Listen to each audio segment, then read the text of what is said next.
Buenos días, compañeros. Nosotros somos el equipo 3 y nos toca hablar sobre brotes en aguas profundas. Para empezar vamos a definir lo que es un brote. Un brote es la acción en la cual los fluidos se meten al pozo, es decir, estos fluidos son agua, gas o aceite. El descontrol es lo mismo que lo que es el brote, simplemente que este se clasifica en dos maneras. Tenemos el descontrol por inducción y descontrol diferencial. Ahora lo que es la presión hidrostática es la presión que se toma en superficie cuando el pozo está completamente cerrado. Tiene diferentes características. Una, como ya lo mencionaba, el pozo está completamente cerrado, es decir, no hay circulación. La segunda es cuando el pozo, la presión estática son las presiones atrapadas cuando el pozo se cierra. Y la tercera característica es que la presión del fondo incrementa. Ahora, ¿qué pasa en un brote? En un brote tenemos dos situaciones, que es la presión de cierre y la presión de cierre en la tubería de revestimiento y la presión de cierre en la tubería de perforación. ¿Cómo se predicen las presiones de formación? Hay tres maneras de predecirlas, dependiendo. Se predicen por datos históricos, datos sísmicos y datos geológicos. Ok, datos históricos. Estos hacen en comparación con pozos adyacentes o pozos cercanos al pozo que se va a perforar. En este caso se toma información de qué tipo de lodo, con qué tipo de lodo se perforó, a qué profundidades las presiones fueron cambiando dependiendo del intervalo. También se toman datos como la velocidad de perforación, con qué se perforó, tipo de arena, tipo de litología que pudo haber pasado ahí y nada más. Los que siguen. Ahora, ok, datos sísmicos. Bueno, datos sísmicos se crean con ondas de sonido.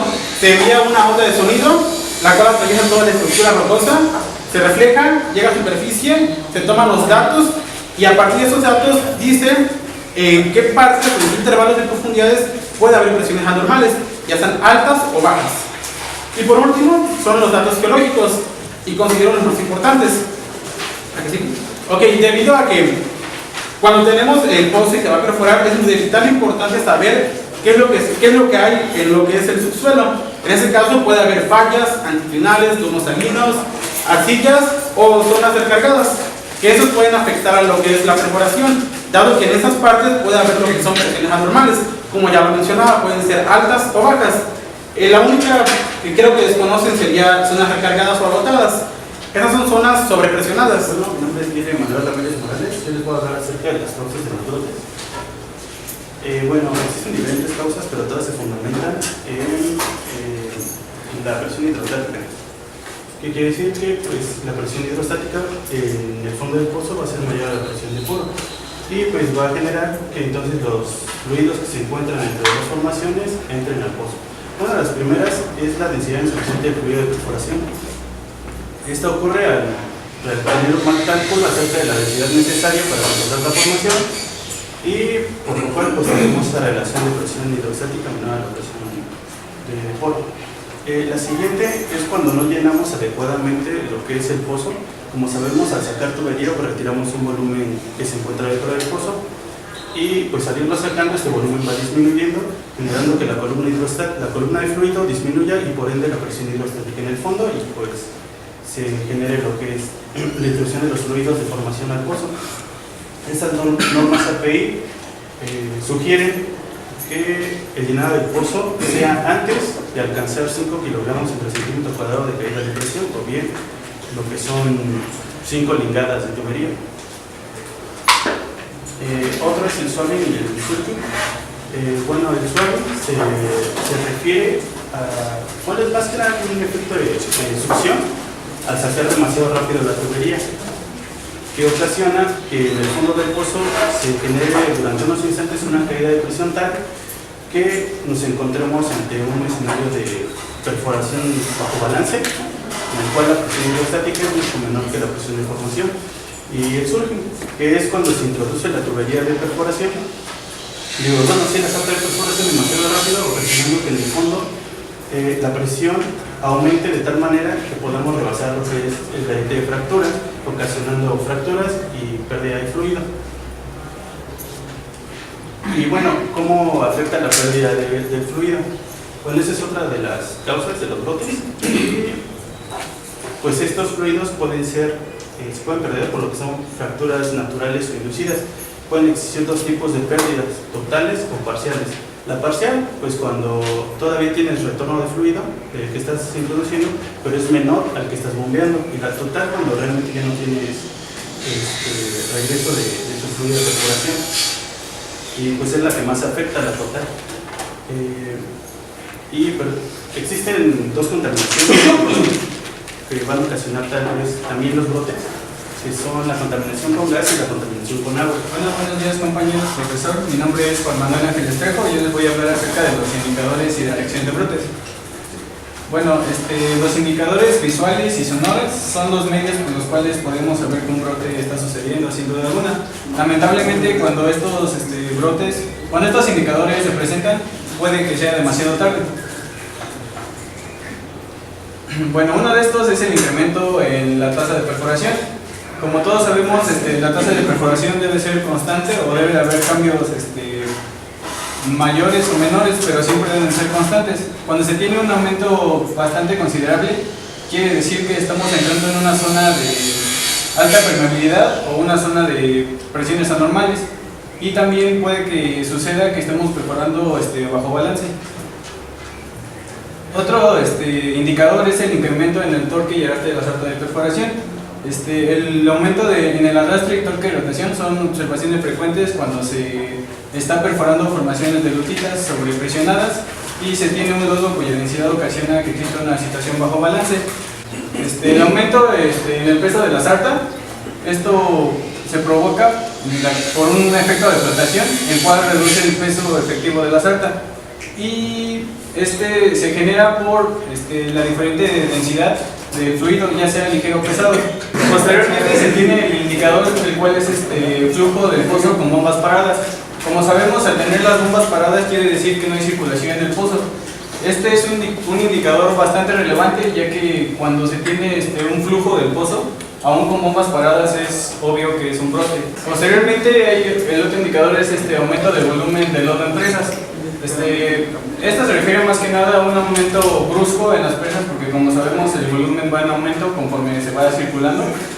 A pesar de que en plataformas se tiene oleaje y en las presas puede que el nivel no sea constante, este indicador es muy fácil de identificar. Posteriormente se tiene otro indicador, el cual es parecido al de las presas, que es el aumento del flujo. De igual manera, la teoría dice que los fluidos que entran al pozo deben ser iguales a los fluidos que salen. En este caso se refiere a que si hay un influjo de la formación hacia el pozo, se verá aumentado el flujo de los fluidos que nosotros estamos introduciendo. Saludos, ingeniero. Mi nombre es Cruz Domínguez Medrolé. Voy a hacer mención de algunos elementos o herramientas que nos van a facilitar la identificación de un brote de pozo. El primer tópico que vamos a ver es el volumen en presas. Como sabemos, cuando hay un brote del pozo, hay un aporte de la formación, aporta fluidos, puede ser gas o líquido.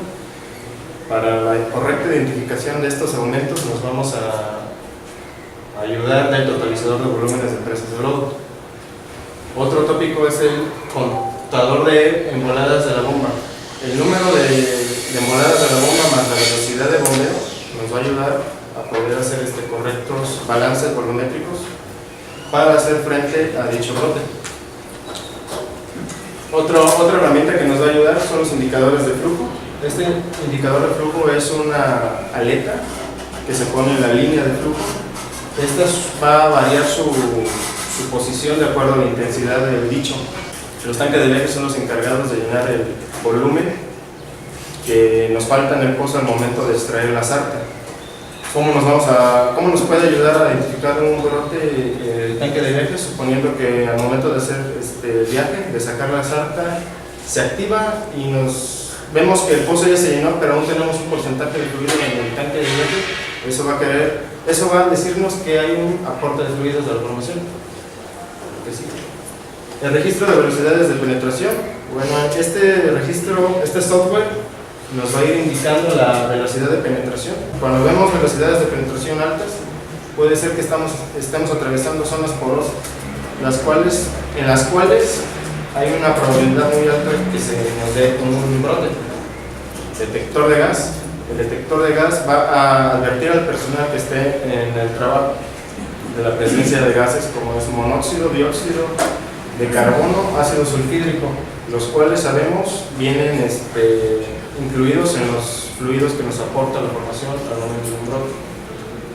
Y por último, los manómetros. Estos manómetros nos van a monitorear las presiones. Estamos viendo variaciones bastante pronunciadas de los indicadores. También podemos inferir que estamos teniendo un problema y uno de esos problemas pueden ser los brotes. Hola, buenos días, compañero. Mi nombre es Alfredo Hernández Plaza y les voy a explicar lo que son los preventores de flujo. Los preventores de flujo son un equipo diseñado para el control de flujos. Su funcionamiento es evitar que el fluido entre al pozo y este llegue a superficie. El objetivo de esta obstrucción es mantener la seguridad del personal en superficie y bueno, facilitar la implementación de la maniobra para controlar un brote. Generalmente el armado de los preventores se hace de la siguiente forma: es un desviador de flujo, dos preventores esféricos y dos o más preventores de arietes. Bueno, el Instituto Americano del Petróleo tiene ya marcados, estandarizados con literales algunas de las características de los preventores. Tenemos la letra A para preventor esférico, G para cabeza giratoria, bueno, y todas esas.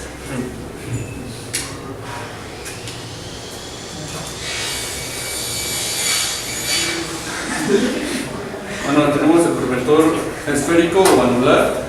El preventor esférico está compuesto principalmente de tres partes, no, cuatro.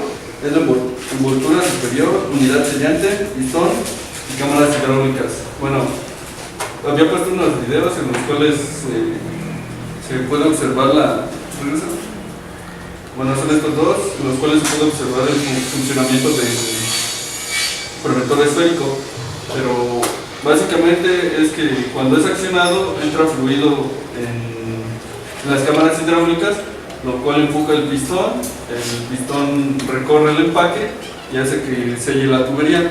La ventaja de este preventor es que puede cerrar que permite el movimiento de la tubería mientras está accionado, ya que mantiene el sello hidráulico aunque pase por él la punta de la tubería. Tenemos los preventores de ariete. Básicamente es una pieza de acero que cierra contra la tubería de perforación. Tenemos varios tipos de preventores de arietes. Tenemos el ciego y de corte.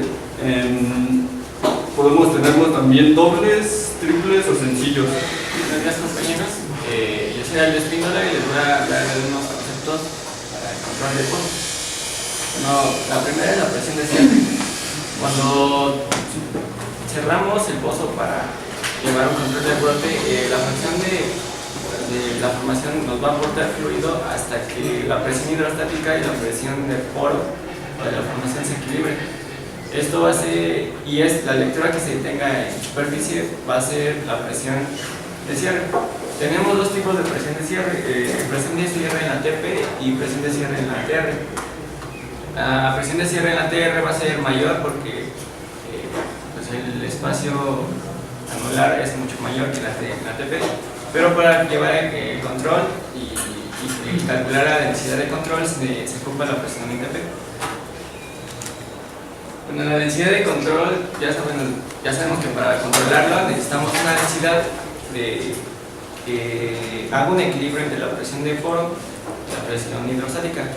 Bueno, esta se llama densidad de control. La presión inicial de circulación, cuando vamos a controlar el brote, necesitamos transportar el fluido de control hasta el fondo.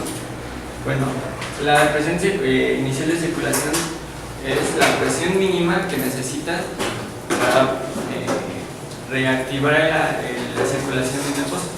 La presión final de circulación es la presión mínima que necesitas para poder transportar el fluido de control desde el fondo del pozo hasta la superficie. Bueno, y podemos también saber qué tipo de brote es, si es generado por gas, agua o aceite, ya que estos son los fluidos que están ligados con el descontrol de un pozo. Para esto necesitamos podemos calcular midiendo el incremento de fluido en las empresas. Lo vamos a calcular o saber qué tipo de brote es, calculando la densidad del envasado. Para calcular la longitud de nuestra burbuja en vaciado va a ser igual al incremento del volumen de empresas entre la capacidad del espacio del ar. Si la densidad de nuestra burbuja envasada de nuestro fluido es menor a 0.69, el fluido invasor posible va a ser gas. Si la densidad se encuentra entre 0.69 y 0.92, el fluido invasor puede ser aceite con gas. Si la densidad es mayor a 0.92, entonces el fluido invasor va a ser agua. Buenos días, profesor, compañeros. Ahora les vamos a hablar del tipo de control de brote. Tenemos el control primario, el cual se realiza mediante únicamente el fluido de perforación y con una adecuada densidad de este fluido. Tenemos el control secundario, en el cual se emplean equipo de prevención de brotes, y el objetivo de esto es evitar, controlar el brote evitando el fracturamiento de la formación o cualquier daño que se le pueda generar a la misma. Control terciario, en caso de que el secundario no pueda ser mantenido, entonces se aplica un control terciario, el cual es un método ya muy drástico que realmente se aplica en condiciones que puedan llegar a ser muy excesivas de las condiciones que se tengan en el pozo, que puede ser un tapón de diésel, bentonita, un tapón de varita o un tapón de cemento. Tenemos diferentes métodos de control, como son el método del perforador. En este método se inicia lentamente el bombeo y se abre el estrangulador para alcanzar el gasto reducido y la presión de cierre en TR. Después se registra la presión en TP y se mantiene la presión en TP constante manipulando el estrangulador hasta despojar el brote. Si aumenta la presión, se abre el estrangulador; si disminuye la presión, se cierra el estrangulador. Después de desalojar el brote, simultáneamente cerrar el pozo y parar el bombeo. Y aquí es muy importante mencionar que aquí ya tenemos un brote en el pozo, pero aún no está controlado. Lo que vamos a hacer para controlarlo es realizar una segunda circulación, la que sigue, con la cual lentamente se inicia el bombeo reducido y con la presión de inicio de control, monitoreando las presiones simuladas calculadas en las celdas de bombeo, operando el estrangulador. Después, cuando llega el lodo de control a la barrena, se registra la presión observada en TP, y cuando llegue el lodo, parar la bomba y cerrar el pozo. En este momento ya se encuentra controlado el brote si se cumplen las siguientes condiciones. Si la presión de cierre en TP es igual a la presión de cierre en TR y estas son iguales a 0, entonces se dice que el pozo está controlado. Si PSTP y PSTR son iguales pero son mayores a 0, entonces la densidad de lodo no fue suficiente, hay que realizar una tercera circulación con una densidad diferente, mayor. Y si la presión de cierre en TP es igual a 0, pero la presión de cierre en TR es diferente de 0, entonces no se ha desplazado completamente el brote o el brote volvió a ingresar a la formación. Perdón, al espacio anular. Hola, muy buen día. Mi nombre es Pedro Martínez y yo les voy a explicar lo que consiste el método del ingeniero.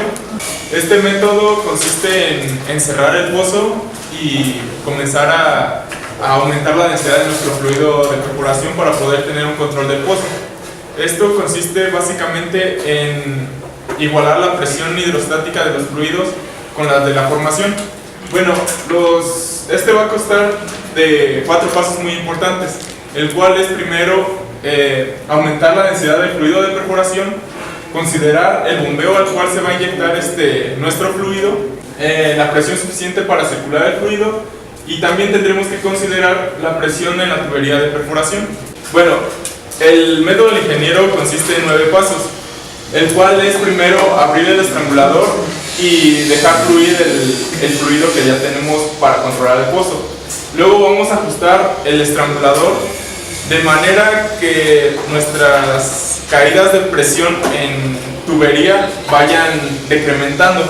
El tercer paso sería mantener la presión en el espacio anular constante, suspender el bombeo y cerrar el pozo, leer las presiones en la ATP y en la TR, y por último verificar que la presión sean iguales a cero para tener el control del pozo.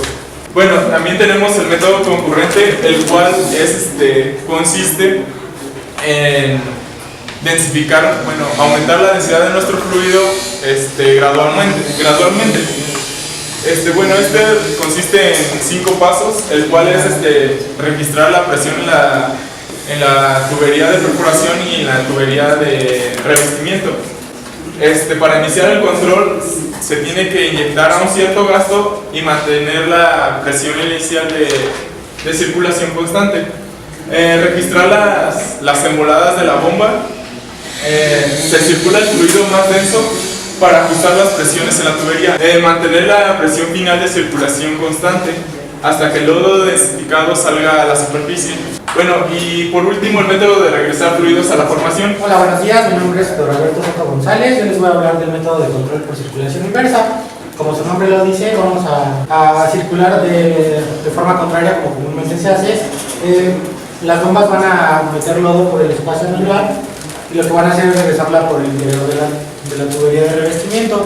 Aquí el objetivo al que se quiere llegar es controlar la presión dentro de la tubería hasta la línea de estrangulación, que es la que nos va a ayudar a liberar de forma paulatina esa presión que tenemos nosotros. El método volumétrico. Este método no es más que una variación de densidades en el que se puede usar cuando no hay tubería dentro del pozo o no se puede hacer stripping. No sé si alguien me puede decir qué es stripping. Es mover la tubería, la salta con el preventor anular cerrado. Stripping es introducir o extraer tubería con el pozo presurizado sin permitir el paso horizontal del fluido. Este método solamente se puede utilizar cuando el factor que nos está afectando es gas. Lo que se logra, el objetivo del método volumétrico es levantar la columna de gas del fondo del pozo hacia los preventores para que esos, como una olla de presión, vaya liberando constantemente el gas y controle la presión. Y por último tenemos el método de lubricar y purgar.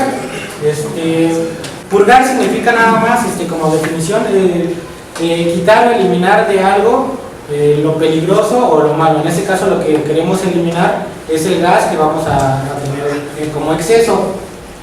¿Cómo se va a hacer esto?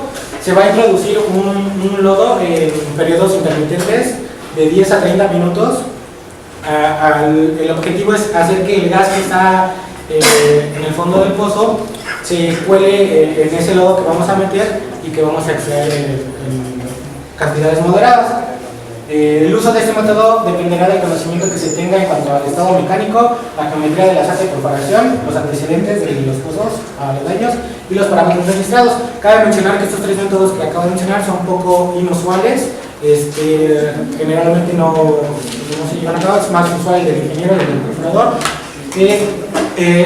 Este método de lubricar y purgar no controla el brote, lo único que te da es como un tiempo para que tú puedas, digamos, analizar a qué otras posibles factores puedes utilizar, pero no lo controla y nada más te da un tiempo. Hola, buenos días compañeros. Yo les voy a hablar un poco de complicaciones, emergencias y recomendaciones durante el control de pozos. Existen 4, son las que más generalmente se presentan en el control de pozos.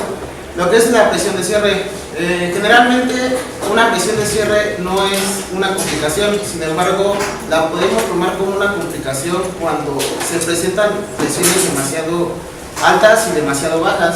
Bueno, el siguiente es gasómero. Este es recomendable que no se cierre el pozo. Para esto se diseñó lo que es un desviador de flujo.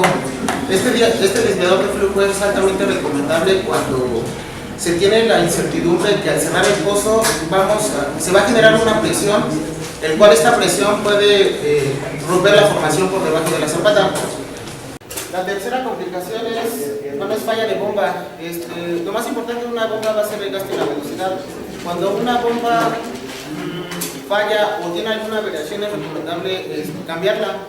Y por último, el estrangulador se puede dividir en dos complicaciones. La primera es la erosión.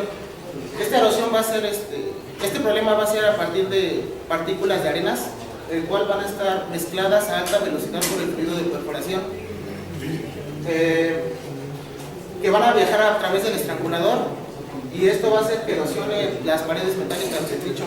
Bueno, las medidas preventivas, estas son 9 pasos. El primer paso es localización. Este se refiere a que necesitamos tener un área amplia para poder distribuir el personal. El paso 2 es paso libre, es lo mismo que aquí en un salón de clases, tener un pasillo libre, sin obstrucciones. Para el paso 3 es rutas de acceso. Se recomienda que tengamos 2 caminos para poder evacuar al personal.